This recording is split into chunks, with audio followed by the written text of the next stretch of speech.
Hi everybody, welcome back to my YouTube channel. Today I'm going to show you guys how I warm up for a dance class or a dance rehearsal. Let's get started.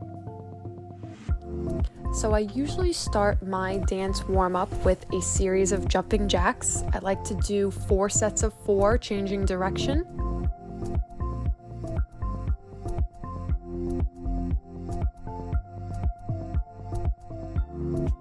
After the jumping jacks, I like to do head isolations, usually in sets of 4, looking right and left, up and down, tilting my head side to side, and rolling my neck from right to left, nice and slow.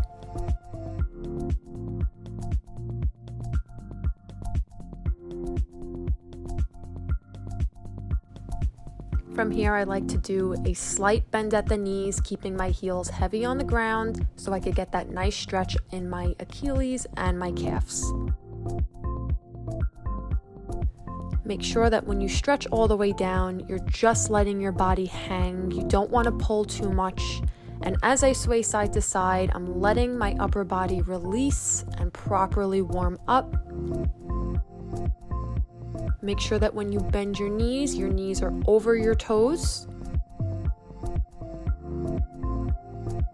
Make sure you're breathing throughout your entire warm-up, keeping your hips nice and square in this position. As you press into your lunge, you want to make sure that the back of your knee is nice and straight. As you bring your knee down to the floor, you want to push your hips down as much as you can. You can also do this stretch with one hand, grabbing the back of your foot.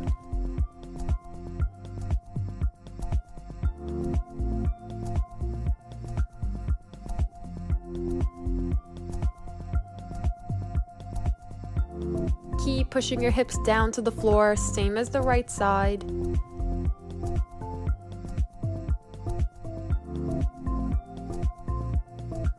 As you roll up, you always want to make sure that you keep your head down and let it be the last thing to come up. That happens so you can prevent yourself from seeing stars or getting dizzy. In your second position, grand plie, once again, you want to keep your knees over your toes, keep your shoulders down, keep the tension out of your neck. Press into your forced arch, pressing into the big toe and not sickling and keeping all of your weight in your pinky toe. You can also do this center split with your hands touching the ground and your legs elevated off of the floor.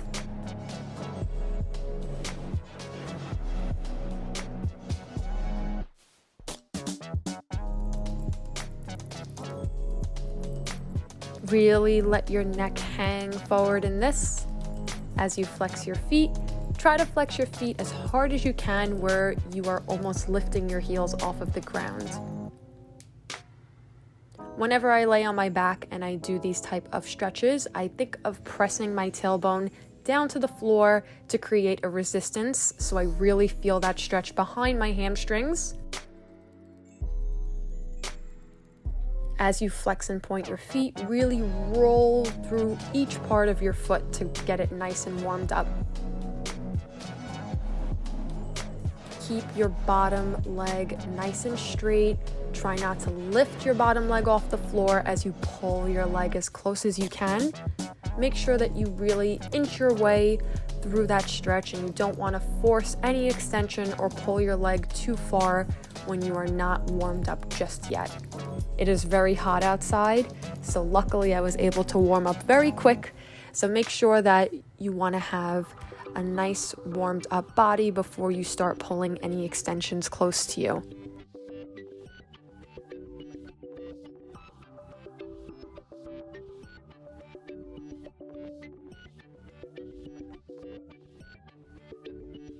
As you do this stretch, really think of the bottom heel, the standing leg pressing into that heel and feeling the stretch behind your legs, in your hamstrings and your calf muscles. Slow kicks to ease into that hip, the same feeling that you had when you were doing your lunge, pushing your hips down, opening it up to get ready for your splits.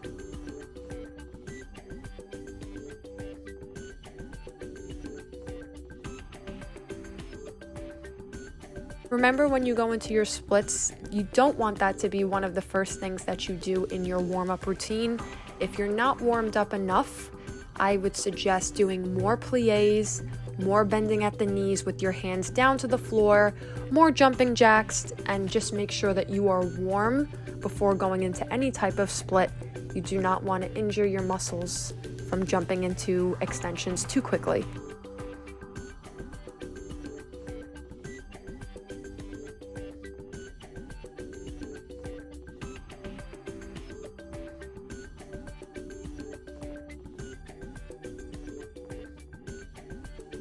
Sitting back into child's pose, preparing for your bridge.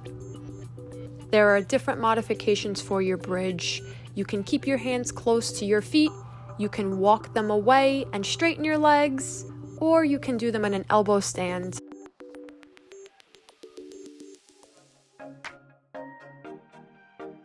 I'm doing a figure 4 stretch to really release your hips after doing all of those splits and heel stretches on the floor. You can hold these from 5 to 10 seconds and really focus on your breathing and flattening your back if you can.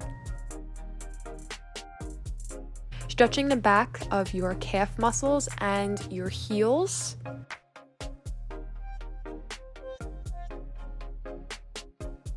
Really release your neck here in this shoulder and chest stretch.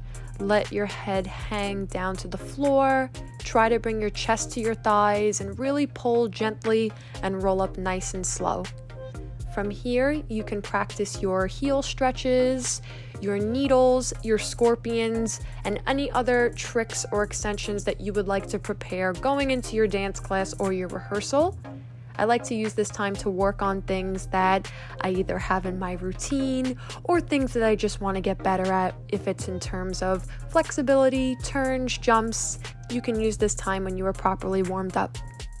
And you're done. Thank you guys so much for watching.